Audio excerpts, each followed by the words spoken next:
Everybody's trying to be like the SEC and the Big Ten, man. I mean, they set the foundation up 10 years ago. I mean, they kind of see what the foundation was going to be or the lay of the land in term for sure what's it going to look like. And they just position themselves in a way that just they dominate. Greetings and salutations, and welcome to the Odd Coaches Podcast. I am your host, Dr. Keith Adams, and with me today, guest hosting, is our captain for life, Will Cotton. Will, how you doing? Doing great. South Carolina living.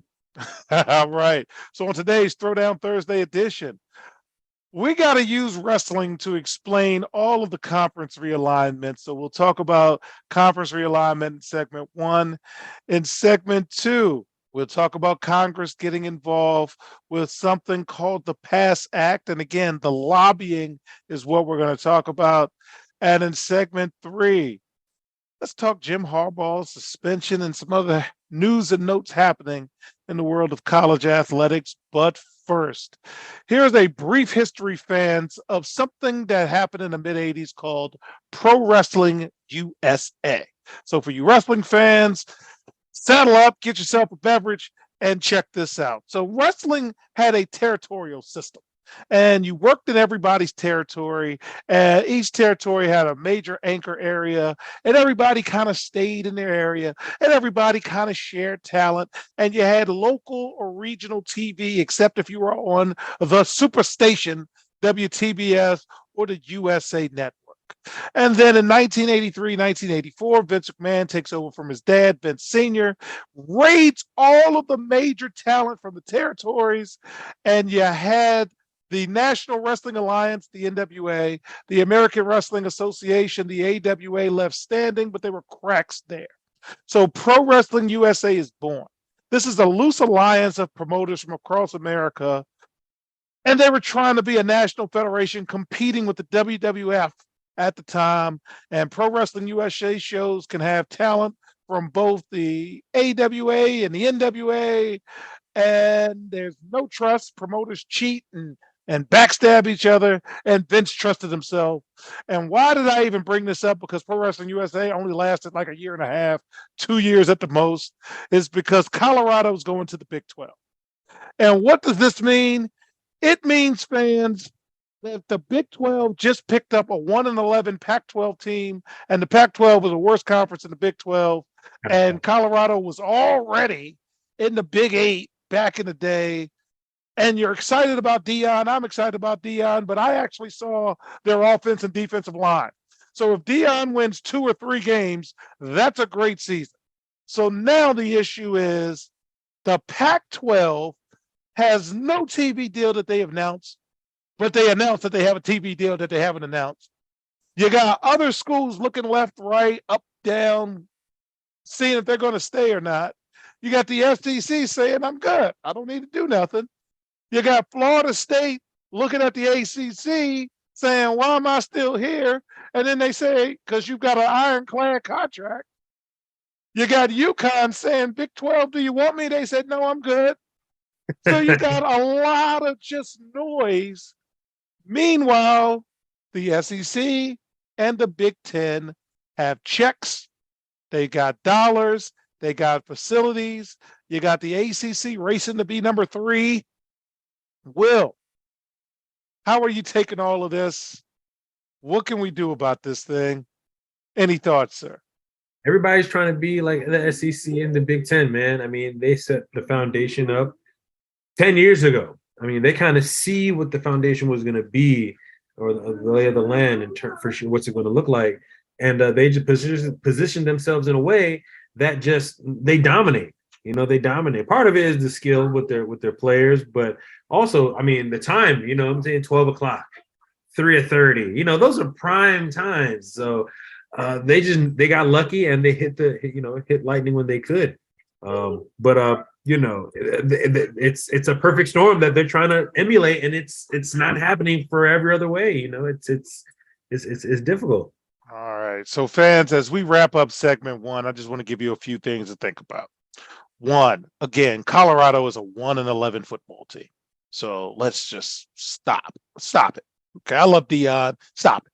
They're a 111 team in a worse conference, and now they're gonna get run. And I'm hoping they get 2, 3, 4 wins this year, but it's hard for me to find that. Two, the Pac-12 still hasn't announced a TV deal. Okay. So when you hire an entertainment person to deal with academics, you get no deal because all he's thinking about is TV, and we're in the education business. I know Right. we're in the education business, and at some point, education has to come into play. Okay. So the presidents, not the ADs, are making these decisions. Three, Florida State is locked into a contractual contract, or as the OJs once sang about, your body's here with me, but your mind is on the other side of town. You're messing me around. Florida State, you can look left, right, up, down. You can try to leave, but that contract is locked in, man. The Florida State Board of Trustees had a meeting. They will have a meeting this coming week. You should hear something about Florida State, but good luck with that. And again, I'm hearing rumors that the Pac-12 and the ACC have meetings scheduled with each other, possibly forming an alliance. Maybe the Pac-12 can be on the CW. I don't know. But Or on TBS, like Atlanta Braves back in the day. any final thoughts, Will, before we move on, man? But that's the reality, folks. Sorry to bust your bubble. I don't know what they're going to do. They should all just do a bit like SEC, Big Ten, and then everybody else just play everybody in this big kind of league and thing and figure things out from there. And if you're good enough, you can kind of split off. But for the most part, you in that pack of college football teams. So they don't know what they're doing. Well, and that's a good segue to segment two. We're going to talk about the PASS Act and the lobbying efforts of the SEC and college football when we get right back on the Odd Coaches podcast. The high school and college academic and athletic landscape is changing. The growing number of college transfers, as well as student athletes being able to profit off the use of their name, image, and likeness, has given student athletes the freedom and power to make life-changing decisions. That is why it is important for student athletes to be properly informed throughout the decision-making process. The difference between success and failure is often measured not by yards, but by inches, and even the most successful coaches and players use outside independent consultants to help improve their decision-making, which improves their results. That is what the CKA Save Project would like to do for student athletes across the country, improve their academic and athletic results. Our academic and athletic consulting services assist student athletes with the college decision-making process. The CKA team of former high school and college coaches can provide student athletes an independent assessment of their academic and athletic skills to assist student athletes in their college decision-making process. Let the CKA team evaluate your academic and athletic ability to assist you in finding the right fit for your academic and athletic career. For more information, visit us on the web at www.ckasaveproject.org or schedule a free virtual consultation with Dr. Keith Adams by email at cka@ckasaveproject.org. Welcome back to the Odd Coaches podcast in segment two.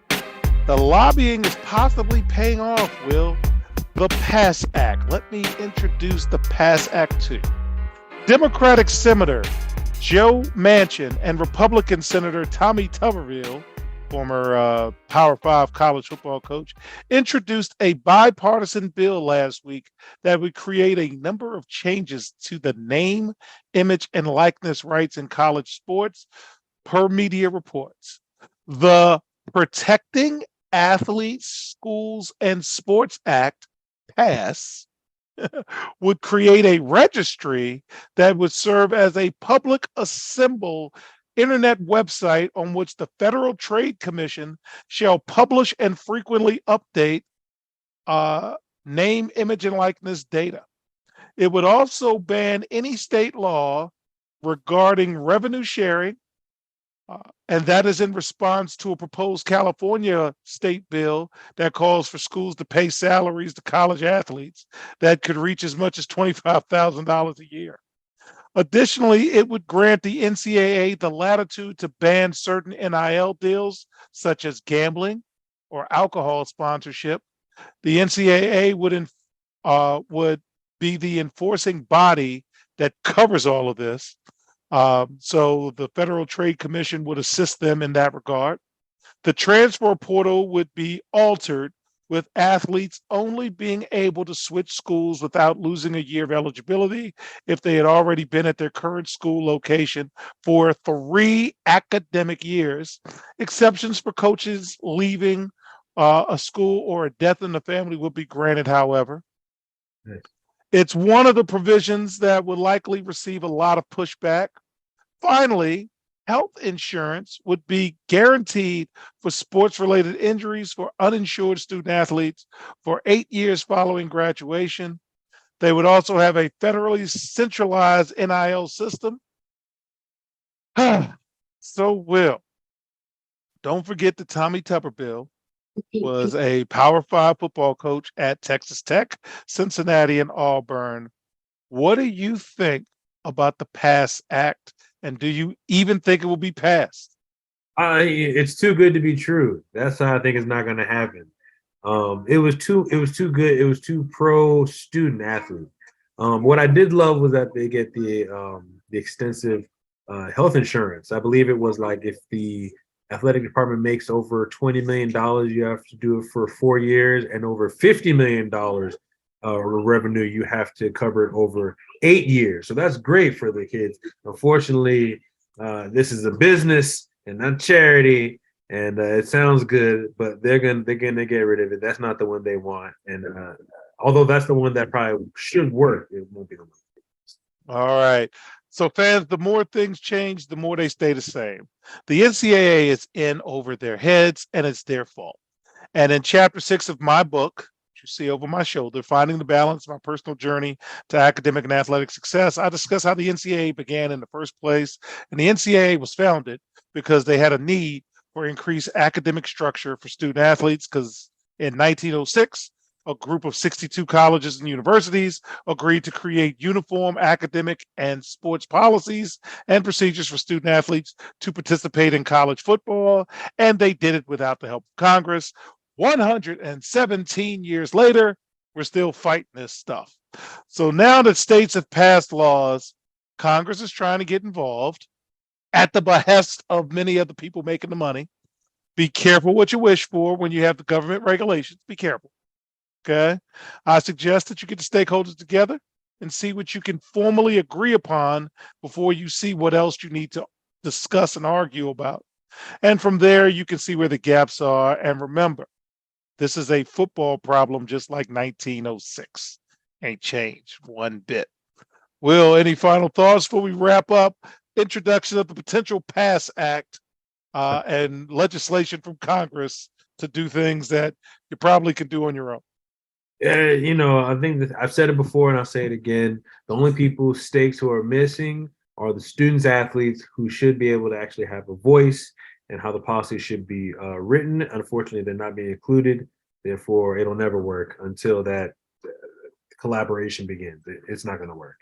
All right. And fans, when we get back in segment 3, we're going to talk about Jim Harbaugh's suspension. We'll be right back on the iCoaches podcast. The reviews are in for Dr. Keith Adams' book, Finding the Balance, My Personal Journey to Academic and Athletic Success. College professor and student athlete academic expert Dr. Lisa Rubin said, "There is nothing out there like this book, so I do hope people will pay attention and give it a read." Former George Mason standout Fowler Campbell said, "Consider this book an opportunity to work directly with Dr. Adams just like I did. I assure you that there will be something you can take away that will be useful to you throughout your personal journey." Ryan Waite, a recent college graduate who is a software engineer, said, "I like how the book is based on research, which makes it good for general students as well as student athletes." The book serves as both a memoir to Dr. Adams' 30-year academic and athletic career, as well as an instructional guide to assist student athletes, parents, coaches, teachers, and administrators navigate through the challenges of finding a better balance between academic and athletic success. The book includes over 15 personal stories and anecdotes from Dr. Adams, along with numerous former players and colleagues from a variety of sports and endeavors. You can order your copy at www.ckasaveproject.org. From the main page, simply click CKA Save Project Services and order the Find the Balance book. For more information, contact Dr. Keith Adams by email at cka@ckasaveproject.org. Suspended for. But We'll let you know. Welcome back to the Odd Coaches Podcast. And in segment 3, let's have the conversation about Jim Harbaugh's suspension. So, for those who do not know, Michigan football coach Jim Harbaugh and the NCAA are in discussions about a so-called negotiated resolution for a 4-game suspension in 2023 as they start the season. The looming suspension is tied to NCAA recruiting investigation into Michigan, in which Harbaugh faces a level 1 violation, which is the most serious violation, for not cooperating with NCAA enforcement. While the suspension and the negotiations have not been finalized, the expectation is Harbaugh will miss the first 4 games of Michigan's season, which will be 4 home contests: East Carolina, UNLV, Bowling Green, and Rutgers. Murderers Row. According to sources, Harbaugh has still not acknowledged that he misled anything or anybody. And during the suspension, he'll be able to coach the entire week. And let's get this out of the way. The way the NCAA rules are currently rating, a 4-game suspension for a head coach would mean that the coach could not be present in the facility where the contests are played and have no contact or communication with the football coaching staff or student athletes during the suspended period, which will be from 12:01 on the day of each contest to 11:59 on those days. In other words, he practices all week and watches the game from at home. Will, any thoughts on the Harbaugh suspension? They slapped some hands on his. They slapped his hand because they had to, but they didn't want to. But they had to make a statement. But it's a light, man. And they, like you said, they're playing. Who they're playing? They ain't playing. They should run through them. He didn't even have to coach because all the other coaches should be running it. So it's for a show. Yes. All right, fans. So the Odd Coaches Podcast college football preview episodes begin this week. Beginning Saturday, August 5th, the Odd Coaches Podcast will release daily conference previews as we prepare for our 3rd season of covering college football. We will have shows on all 5 power conferences, as well as Group of Fives and HBCUs. It'll be myself and our cavalcade of stars in and out, some of them by myself, some of them with other folks. We also want to engage fan bases in conversation, not confrontation. So we are following all types of fans, and we hope they follow us back. Educate us on your teams. Agree, disagree, that's cool. Let's have conversations, not confrontations. It should be a lot of fun. Will, you're entering your 3rd season of covering college football. Any thoughts before we close? I stopped being a Florida fan. Now I'm just kind of a fan of the game.